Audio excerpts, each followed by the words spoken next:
There we go. Bum, bum, bum, bum, bum, bum, bum, bum, bum, bum, bum. Welcome, everybody. Welcome to a fun time holiday special of Best Under 5, the movie review show here on the Longbox Crusade, where we take a movie that has a 4.9 or less on IMDb and we take a look at it. Because Chris and I have found some hidden gems. We have found some other things. It's putting it mildly. Mildly. You know what I would say most of the time, though? Most of the time we find stuff that's worth your while. And I think we might have something up that alley for you guys today. Today, we're going to be taking a look at a film. We're all holiday themed here today. We are taking a look at a film that has a 4.1 on IMDb. And that film is Santa Jaws from 2018. I think this was a made for TV, if I had to guess, probably the Sci-Fi Channel. I think so. I didn't find a whole lot digging into it. I did find out, I believe it was made for TV, and of course it was Sci-Fi Channel. Who would have guessed? It is the fourth movie from this director, and they were all sharksploitation movies too. Oh my goodness. Well, we might have hit a vein of things to cover for years to come here at Best Under 5. But anyway, I'm Jarrod, the art sale artist, and the other voice you're hearing is my buddy. It is Black Belt Chris, and welcome back to the show, Chris. Thank you. I was kind of bummed I missed out last month because I kind of enjoyed Carnosaur there. I was just about to say, I think you're like the only guy from Longbox Crusade that wasn't on the episode last month.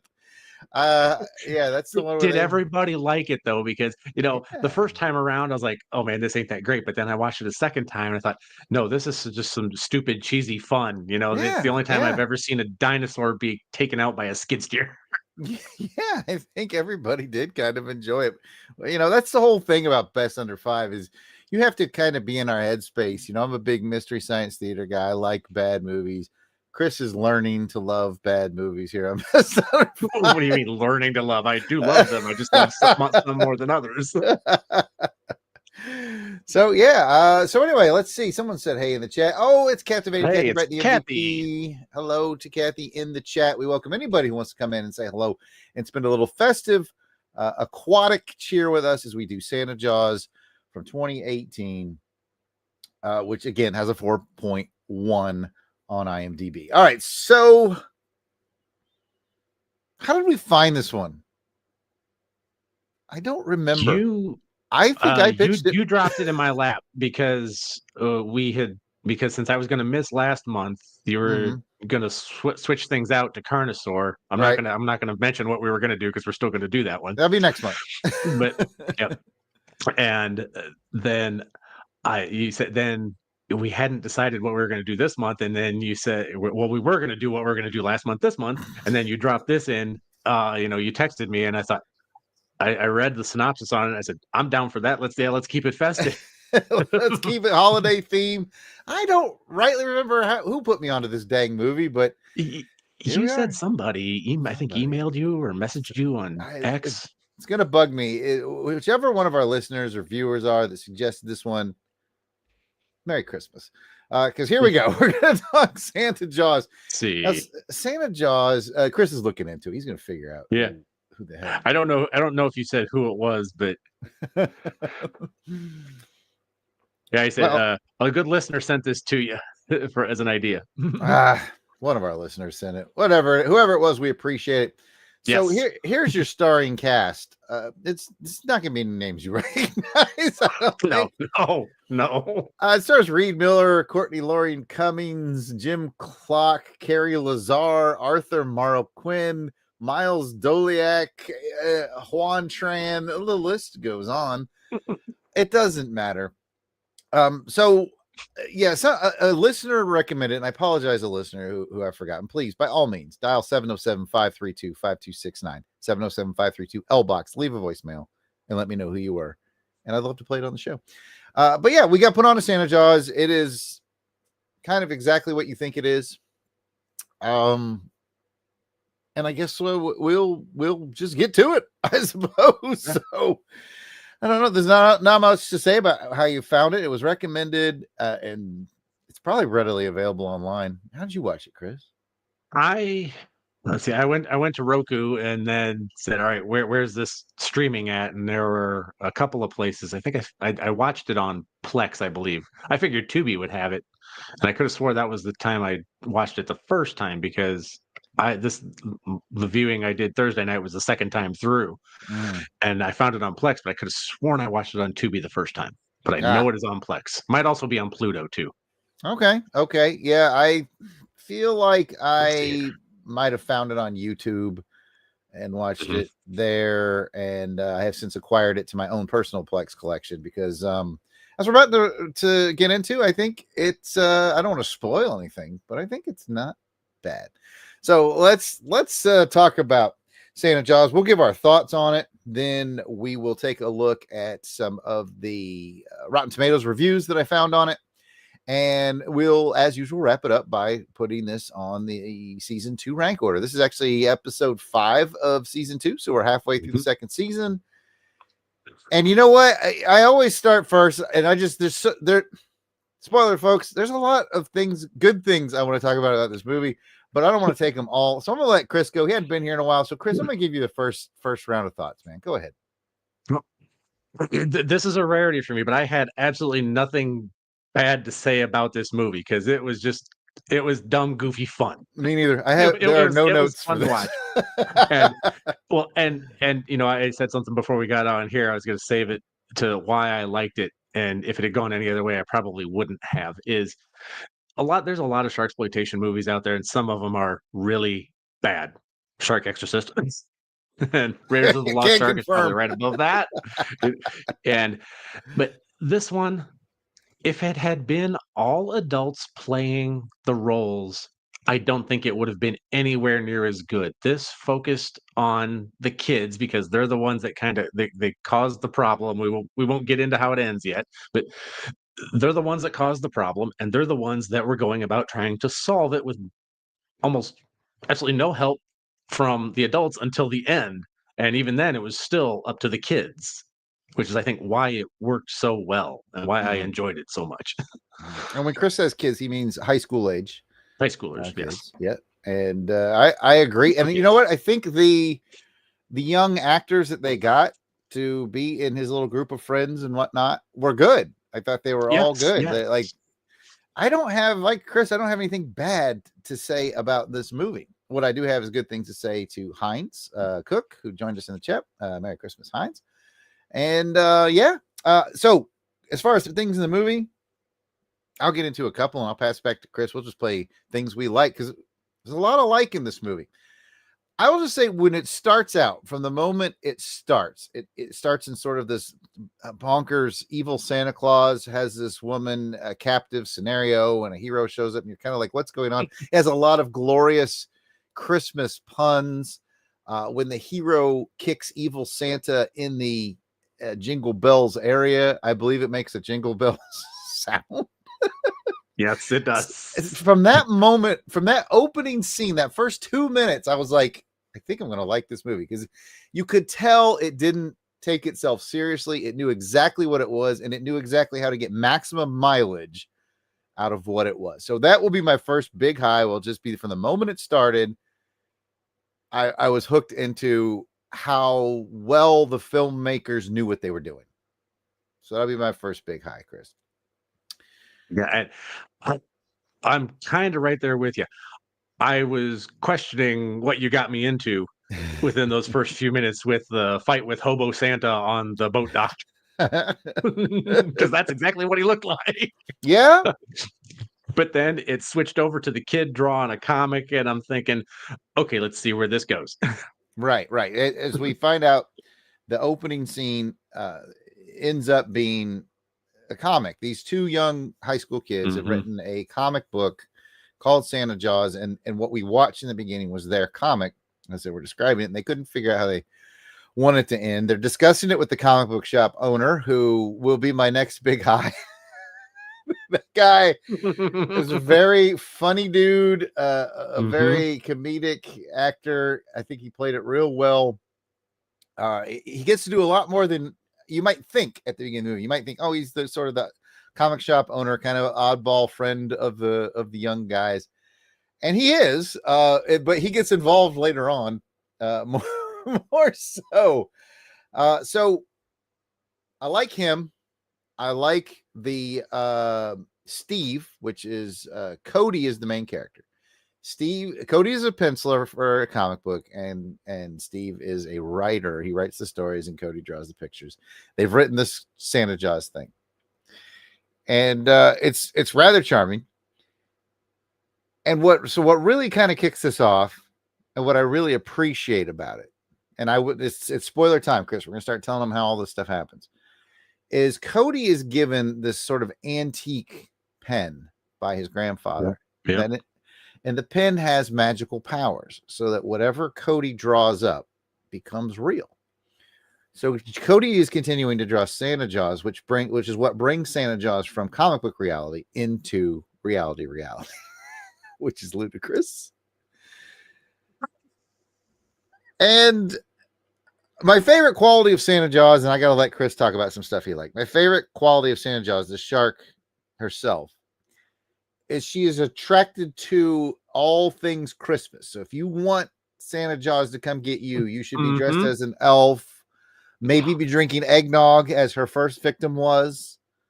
One random dude dressed as an elf hanging out by the pier got eaten. I'm pretty sure that one cracked me up. He's just hanging out by the pier, legs dangling in the water, because that's what you do when you're dressed up like an elf. And I believe he was drinking a beer. It was almost like he was he had gotten fired from his job as a elf at the local mall or something. The shark comes up and takes his legs, and him, basically crawling down the dock on his knees towards the kids, screaming because he has no legs anymore. Rolling, from the knees up, because they've been bitten off. Had me rolling and laughing.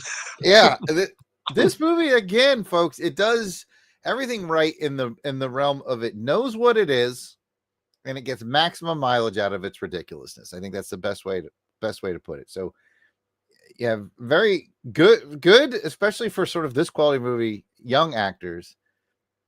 A very interesting premise, because I saw the box art and I'm like, how do you get a whole movie out of this? And looking here, I've got it pulled up so I can look real quick. I want to say the runtime on this movie it's less than 90 minutes. It's like an hour. It's like an hour and 20. An hour and 20. Yeah, that sounds right. I can't find it, right when you want it. And even though you have the website up, you can never find it. But you're right. It's about an hour and 20 minutes. And I will also say that it has, I guess, decent pacing. I feel like that hour and 20 minutes is full. I feel like it moves well from beat to beat to beat to beat throughout the film. There's nothing that doesn't need to be cut from the film. You're right. The pacing is good. It's not like some of these sharksploitation movies where they add stuff in there that really isn't necessary or drags it down. It just keeps moving from one scene to the next, and it's all needed to drive the plot forward. And it just moves. It moves well. It does. It has good pacing, and it has, I won't say good, but good for what you want as far as like the special effects, like the computer stuff. It's all CGI stuff, and it's not awful. Yeah. It walks that great line of mildly laughable. Like every time someone gets eaten, you kind of want to laugh. Oh, I did, which laugh. Is bad. You did laugh at some of them, yeah. But like the uncle and his wife. I kept hoping that, oh God, yeah, I hope these two people get eaten because they are extremely annoying. His Instagram model wife, she was hilarious. Yes, you could tell that actress was having a good time on that one. Mm-hmm. So yeah, it has a certain charm to it. It moves well. It's like you said, Chris, of the sharksploitation genre, of which there is a lot. This is one of the better ones. I think it deserves to be added to your holiday list. Yeah, it's just some more fun stuff around it. They realize that when they put the puzzle together that it's the magic pen that has brought Santa Jaws to life, they like try to kill Santa Jaws through drawing. Yeah, And like yes, they yes. tried to impale Santa Jaws with like this big sharp candy cane pole, and it just ends up becoming an offensive way. He's like a unicorn now. It's like a narwhal or whatever you want to call it. And that had me laughing hard because I thought, if you're going to try and impale a shark to kill it with a candy cane, don't go through the head, don't go through the forehead, go through the body. Yeah. They blacked out his teeth, and he got new teeth by crunching up broken Christmas ornament balls. Ornaments, yes. That just happened to be sitting on the dock because, that's where you keep a box of Christmas ornament balls, right? So by the end of this, you have a shark that had already had the Santa hat, as I have on his fin. He now has the red and green Christmas ball shiny teeth. He already has the glowing red eyes. He's got Christmas lights sort of wrapped around his tail that he can also use to lasso you and drag you into the water, by the way. I think that's how Instagram model girl bought it. Yes, it's how is the Instagram model wife bought the farm. Yes. If this is tickling your tummy feathers out there, people, I'm telling you, we found a movie for you. I can't say enough good about it. They end up killing a lot of the characters. I mean, a lot of them. Like by the end, now there's a plot twist on that we need to discuss. That will right all these wrongs. But by the end of the major action, just about everybody but Cody is dead. Oh yeah, that's right. I'm sitting here trying to counting my fingers here, and I'm like, okay, we got his mom, his dad, his uncle, his wife, the brother. Yeah, I started with the adults, and then I was like, oh, that's right, his friends bite the bullet too. Friends, so yeah, his grandpa. So you're talking the random elf dude. So you're looking at what? Roughly 12 people, I think, bought the farm. Pretty much every character you meet, spoiler alert, is going to get eaten at some point. I did like Grandpa, when they sneak out of the house because he got grounded because he drew a caricature of the principal, and he sneaks out of the house with Grandpa to go fishing. And then when Grandpa buys it, they're sitting down there fishing, and he's like, "Oh, you can't have your Christmas fishing, party with Grandpa without eggnog, my special eggnog." And Disney, he spills it. That's how he bought the farm, because Cody spills it in the water, and of course Santa Jaws is attracted to Christmas. The eggnog comes up, and boom, he grabs Santa right off the dock, and that's that. That is that. That's now the whole candle gets lit. Yep. Well, and you were talking about the special effects. A lot of the sharksploitation movies, sometimes they use and abuse the CGI shark, and this one used it just enough to make it good. They didn't beat you over the head with it. Every time they were referencing the shark, they didn't show the shark in the water, or if they did, it was very Jaws-like, Steven Spielberg Jaws-like, and it was just the fin with the Santa hat on, which was cool. Yes, and again, they totally lean into it. There's so many sort of Christmas pun lines. I mean, we have the poster up for the visual audience right now who is watching live, and I appreciate the folks we have a good handful in here watching, so thanks for doing that. On the poster, it says, "Ho, ho, ho, you son of a fish," which is the line is in the movie. There's so many Christmassy lines. It's quite wonderful, the amount that they do. Now, Chris, I got to talk to you about the glaring plot hole. This is a movie about a shark that came to life from a magic pen in a comic book, so let's cut it some slack. But we mentioned that just about everybody gets eaten. If you've been listening and you know that he owns this magic pen, that anything that he writes and draws will come true, there's your loophole for getting your family back, right? I think I know where you're going with this. Yep. So yeah, I watched it for the second time 2 nights ago just to brush up for this because I really liked it and I want to watch it again. But he literally in the book wishes for his family back. Yep. Okay, so this means that the elf guy, his friend Steve, the girl across the street, they should all still be dead. These are not members of his family. Yes, you're right. You're right. He only drew his family, but yet everybody else comes back. Yeah, he said he wished his family back. Everyone comes back. Well, we don't know about Elf Guy. He was fairly random, but yeah. So it's just, watch out for those plot holes in your Christmas shark films, ladies and gentlemen. Plot holes in a B-grade sharksploitation movie? Never. Who would have guessed? So, I don't know if you dug deep in trivia on this one, Chris. I tried. There was not a lot. Just the one about the director. This was her. Let me see if I can find it back here in my notes. It was her fourth movie, or fourth sharksploitation movie.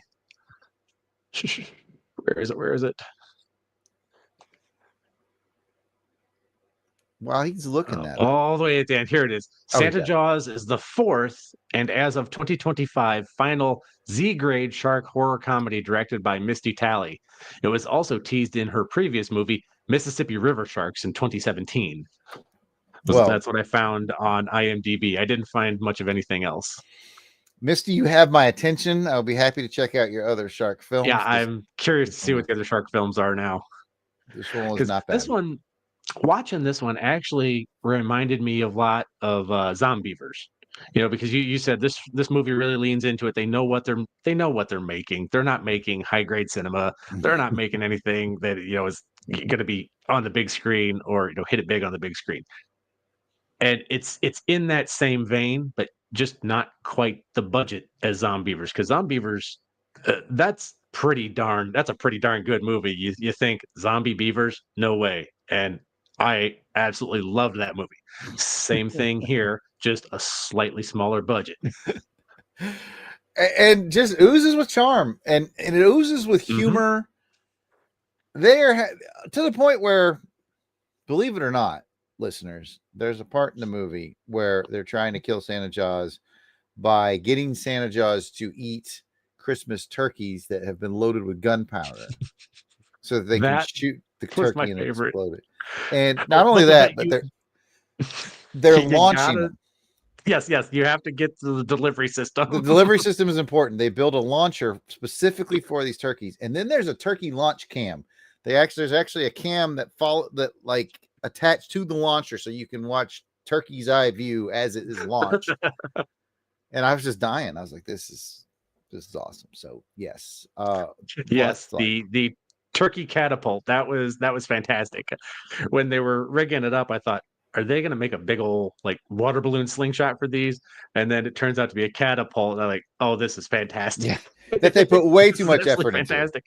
Yes. But they, it's funny, because the guy, the husband slash dad, he's, the kids are all out, who knows where, and he's come up with this plot to try to kill Santa Jaws, and his wife looks at him and goes, "You are not touching that Christmas turkey." So instead, what do? They quick roast up 3 chickens. I'm telling you, and then folks. stuff it with explosives. The finding of the explosives was pretty funny too, because just one of the teenagers just kind of randomly comes out of the shed down there at the dock and says, "Look what I found, this box of explosives," because we all know you keep a big box of explosives in a shed at the dock, right? Yeah. Of course you do. So to summarize, folks, it is exactly what I wanted it to be. It checked every block they wanted it to be. I mentioned before, I'm a mystery science theater guy. And the best mystery science theater movies are the ones that are just bad enough that the guys have a lot to be able to riff off of. But the movie itself is just good enough to keep you watching the movie. To me, those are the best ones. And this falls in that category. The movie is good enough to where you stay with it. It has legitimately funny dialogue. It has a decently creative story on how all this happens. And it is a romp. I would just absolutely say it is a romp. And Kathy in the chat has a question. Wait, Zombievers or Santa Jaws oozes with charm? I think both. I would say both. I haven't I seen would say Zombie both. Beavers, so that's Santa Jaws a little more because it's teenagers. I would say Zombievers, it's all college kids, college age kids, but it has that B grade movie charm that they, like I said, like you said, they knew what they were making and they lean into it and it's perfect. And I really give them credit because they put outtakes in the end credits yeah. for Zombiever. So I Okay. highly recommend that one. Oh man, Zombie Beavers. I'll put that one on my list. But yeah. Yeah, the only other trivia nugget I have here is, and I noticed this in the movie, there's a poster for a game called Forsaken Castle. Yep. And that was a game that was being funded through Kickstarter. So this was like a low-key commercial for that Forsaken Castle game, and it ended up never getting released. So I don't think the Kickstarter fulfilled or something happened there. But no, I did notice that poster. And so they were doing a little, I think they're probably trying to help a friend who was running a Kickstarter that didn't pan out. But yeah, lots of charm. Chris, if you have anything else, I'll start pulling up I don't know. Well, Rotten Tomatoes. You didn't talk about the comic book shop guy who, when I first saw him, I thought it was Will Wheaton. I thought for a split second it was Will Wheaton, and I thought, there ain't no way they got him to be in this movie. And like, oh wait, no, that's not Will Wheaton. But he was, like you said, he was good. And you think he's just going to be kind of an ancillary character, but nope, he kind of figures out what's going on. Right. And steals it, draws himself some money, draws himself a Russian girlfriend. Svetlana, his Russian bride. Yes, draws himself a car. And I love it when he tries to get away from the kids in the car. Yes. They come running out and they're like, oh crap, he took the keys, because they were going to chase him in his car. So they take their bikes and they still manage to catch up to him down at the dock. And when he gets to the dock, the guy hops out and he goes like, man, I should have drawn myself a faster car. That's right, because he drew himself like a 57 Chevy, which was cool and all, but it didn't have the pickup. That was hilarious. That guy had a bunch of good lines. He was very funny. He was very funny. All the characters had good lines. It was just a good flick. I do have one nitpick though. Other than his family does not include his friends. Yes. Other than that, when they were talking about Christmas dinner, and I may start a big debate over this, when they were talking about Christmas dinner and Cody's mom is talking to his dad and Cody, and I think the uncle and his wife, his dad says something about her apple pie, and she says it's a famous famous, within the family secret recipe. And she said something about cheese and pecans. And I thought, who the hell puts cheese and pecans in an apple pie? Yeah, I've heard of these people that have said, "Oh, you get your apple pie and you melt a slice of cheddar cheese on it, and it's delightful." And I've heard this before, but I haven't tried it. I don't. It doesn't sound right to me. Yeah, I don't. Well, that's something we'll have to, listeners. I think our listeners and viewers need to weigh in on this. Yeah, feel free to drop comments on that if you're watching live. If you're listening to this, at LONGBOX CRUSADE on X, Facebook, Instagram, Blue Sky, YouTube. Drop your thoughts on cheddar cheese with the apple pie and pecan. I could see where you put maybe some pecans in there, like dice them up, maybe. But maybe if you dice them up finally and put it in the crust. I don't know. But when I heard that, I went up. I was watching this downstairs, and Adrian and Christy were upstairs, and I said, "Okay, I found my first problem with this movie." And they go, "What?" And I said, "The mom is talking about her famous secret, her family secret recipe apple pie that everybody loves, and it has cheese and pecans in it." And Adrian goes, "Oh, that's disgusting." And Christy goes, "Well, I don't know. I know I've heard of people putting cheese on apple pie or in apple pie, but," she goes, "I'm not so sure a cheddar would work. That just seems too much." I'm willing to try, but it just I'm not excited about it. I would try it, but someone else has to supply the pie because I am not ruining an apple pie that No, I'm yeah, making yeah. and putting cheese on it. We need Cody's Or in it. mom to make the pie and deliver it, and then we will try it. Yeah, That's our that policy. is my only nitpick. My only nitpick with this movie. Yes. That's just that's an affront to dessert. Fair enough. Fair enough. All right, let's go to see what the Rotten Tomatoes people had to say. I had, when I pull this up on my Plex, as I mentioned on about every episode, it automatically populates the Rotten Tomatoes reviews. This one had 2, and surprise, they're both positive. The first one is from Alex Gordon from the Pittsburgh City Paper. He says, and I quote, "It asks so little and gives so much." Thanks, Santa Jaws. I can't argue with that. It asks so little and gives so much. And I think that's the really nicest way to go. You go into a movie like this and your bar is low, right? But it well clears that low bar. It clears it with ease. Yep. Ease. All right. The second one, which is also positive, is from Felix Vasquez Jr. from Cinema Crazed. He says, a fairly decent horror comedy with a hilarious sense of humor about itself. Kind of exactly what we said, Chris. Kind of exactly what we said. Doesn't take itself seriously, knows exactly what it is, and gets the most mileage from it.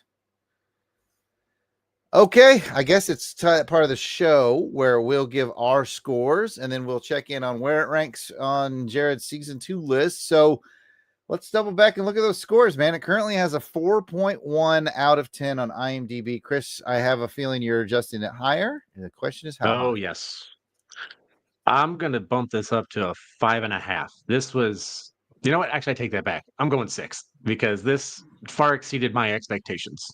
This is definitely above average for a B grade or even lower sharksploitation movie. You know, it hits that sweet spot. And like I said at the beginning, if it had been all adults in this, or maybe even college age kids, I don't think I would have liked it as much. It's kind of that teenage innocence charm that bumps it up for me, that makes this a good makes it a good bad movie. Well, Chris has given a significant upgrade from a 4.1 to a 6, and it's sort of the law on the show that I have to go higher than Chris. I'm going to give it. I'm going to give it a 7. I'm going to give this movie a 7, which I know is kind of ridiculous, but all the things Chris said. Plus, you have to remember that when I'm not on this microphone creating glorious live stream and podcast content for you wonderful people out there, I make comic books. So it's in my it's in my wheelhouse, if you will. So it just had a lot of charm to me. I was really impressed with how they built a story, fantastical as it is. You need a decent story to explain all this wackiness, and they did it. Like they pulled it off. Yes. And to me, I thought that was of high praise. And like I said, good line deliveries, good line writing, good directing, knows exactly what it is. You're going to laugh. It's not going to demand more than 80 something minutes out of you. And it is absolutely on my, I have a regular rotation Christmas movie list, which I think currently has 48 movies on it. That I bust out every December when I'm going to sit down and watch a Christmas movie. I pull out my randomizer. I schedule it 1 to 48. I say randomize, wherever it lands, that's what I watch. And it is now on that list because it is outstanding. So let's get into Jarrod's rankings for season 2. Wait, hold on. You know, we forgot to do one thing. What? We forgot to reveal, unless you don't want to, we forgot to reveal the twist at the end. Which twist? That it was all a dream. Yes, kind of like, well, it's a total recall situation. Oh, that's what you're thinking. Was it all a dream, or was he successful when he said "bring my family back" when he wrote it in the comic, and then said "comic"? And that was weird because then when he woke up from the dream, he burned it again. Again, it was odd. And then here's another thing. Now you see you wound me up on something else. And you could do that. It's like Total Recall. You could say it's all a dream, or it really did play out in his head. Either way, doesn't matter. But when he burns the comic, I think the second time, maybe the first time, it doesn't matter. And he's holding the pen. You can tell he's like thinking, should I throw the pen? I think it's the second time, because I think it ends with him deciding to keep the pen. He's like, should I put the pen in the fire? And I'm thinking, it's an interesting visual look that he's standing there. He's looking at the fire. He's looking at the pen. I'm like, that comic book is not going to produce enough heat to destroy that pen. That comic book is going to be burnt in about 30 seconds, and the pen is going to be just fine. But that's just, that's just me and my bugaboos. But yeah, I'm glad you doubled back. So yeah, it does have that. See, Chris thought it was a dream, and I was sort of more of the, like, it actually worked. Like, once he made that wish in the comic, that's how the wish came true. But you can see it either way. It doesn't matter. It doesn't affect the plot one bit. Plot. I make a joke, but it is better plotted than most. It's better plotted than most of this genre. It has a decent plot when you compare it to the others. Right. I think the other one that I would put up there with a really decent plot is Ghost Shark with Richard Mole. Yes. Ghost Shark is heck of a good time. That one I do enjoy. We may have to cover it here. Ghost Shark might have a higher than a 5. I think it has higher than a 5. I think it has higher than a 5.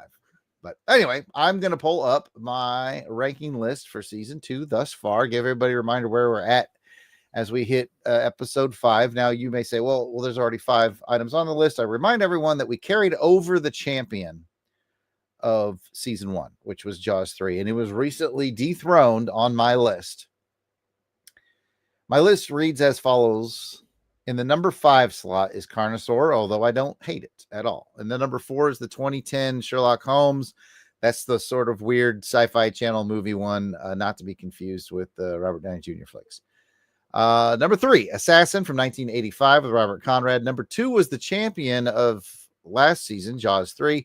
And number 1 is our current champion, which is Batman and Robin from 1997. Chris and I don't care what you say. We like it.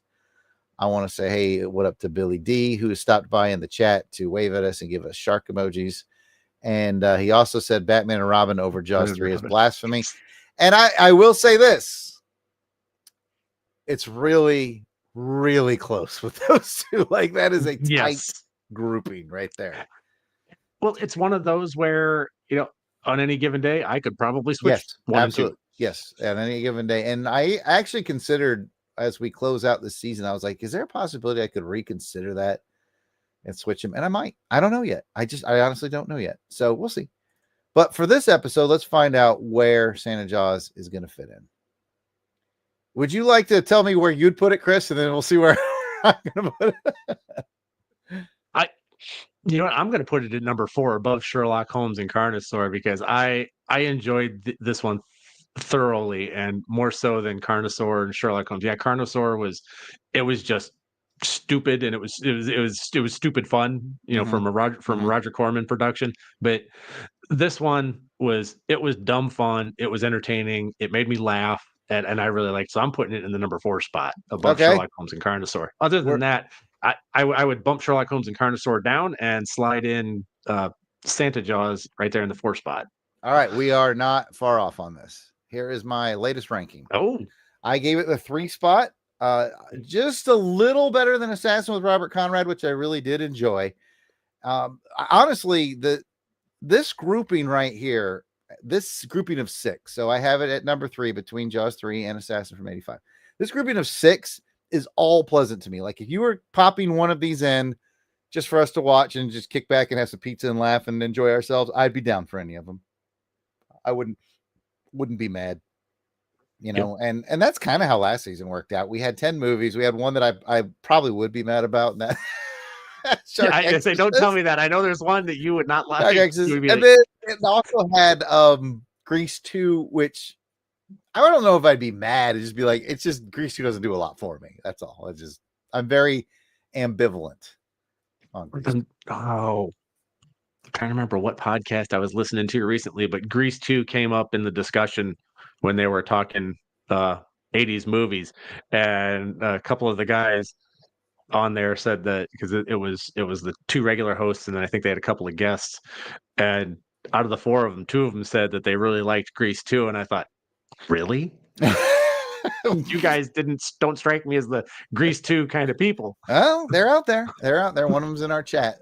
God bless Captain A, Captain Bright, the MVP.